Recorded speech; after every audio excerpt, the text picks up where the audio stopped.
ಅವರಿಗೆ ಒಂದು ಯಾವಾಗಾರು ನೀವು ಅವ್ರ ಎದುರುಗಡೆಗೆ ಸಿಕ್ಕಾಗ ಒಂದು ಸರಿ ಅವರಿಗೆ ವಿನಯಪೂರ್ವಕವಾಗಿ ವಿನಂತಿ ಮಾಡ್ಕೊಂಬಿಡಿ.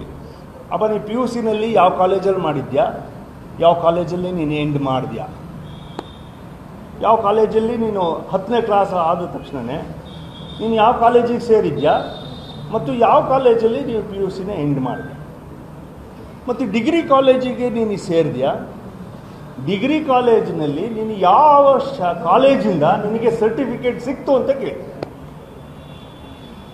ಯಾವ ಕಾಲೇಜಿಂದ ನಿನಗೆ ಸರ್ಟಿಫಿಕೇಟ್ ಸಿಕ್ತು ಅಂತ ಕೇಳಿದರೆ ದೇವರಾಣಿಗೂ ಅವರ ಹತ್ರದಲ್ಲಿ ಉತ್ತರ ಇಲ್ಲ.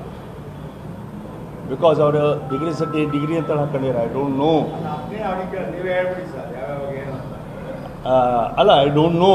ನಾನು ಹೇಳಿದೆ I don't know how he got that certificate because college ಫಿನಿಷೇ ಮಾಡಿಲ್ಲ. ರಾಜಕೀಯ ಒಂದು let me finish it, I will come back. So P U ಸಿನಲ್ಲಿ ಅವ್ರು ಶುರು ಮಾಡಿದ್ದೆ MES ಅಲ್ಲಿ, ಹೋಗಿದ್ದು ಸೆಂಟ್ ಜೋಸೆಫ್ಸಲ್ಲಿ. ಅಲ್ಟಿಮೇಟಾಗಿ ನಾನೇ ಅವ್ರನ್ನ ನಮ್ಮ ಪ್ರಿನ್ಸಿಪಲ್ ಹತ್ರ ಕರ್ಕೊಂಡೋಗಿ ಸೇರಿಸಿದ್ರು. ಆಮೇಲೆ ಅವರು ಕಾಲೇಜಿಗೆ ಹೋಗಲಿಲ್ಲ, ಕಾಲೇಜನ್ನು ಅಟೆಂಡ್ ಮಾಡಲಿಲ್ಲ. ಮುಂದಕ್ಕೆ ಅವರು ನನ್ನ ಸಂಪರ್ಕದಲ್ಲಿ ವಿದ್ಯಾಕ್ಷೇತ್ರದಲ್ಲಿ ಬರಲಿಲ್ಲ. ಇವು ಮಂತ್ರಿಗಳಾದಮೇಲೆ ವಿದ್ಯಾಮಂತ್ರಿ ಅಂತೇಳಿ ನಮಗೆ ಅರ್ಥ ಆಗಿದ್ದು. ಅವತ್ತೇ ನಾವು ನೋಡಿದ್ವಿ, ಅಪ್ಪ ಕರ್ನಾಟಕ ರಾಜ್ಯ ಯಾವ ಗತಿಗೆ ಬಂದುಬಿಡ್ತಯ್ಯ ಅಂತ ಹೇಳ್ಬಿಟ್ಟು ನಾನು ಅನ್ಕೊಂಡೆ ಅವತ್ತು. ಹಾಗಾಗಿ ದಟ್ ಈಸ್ ಒಂದು.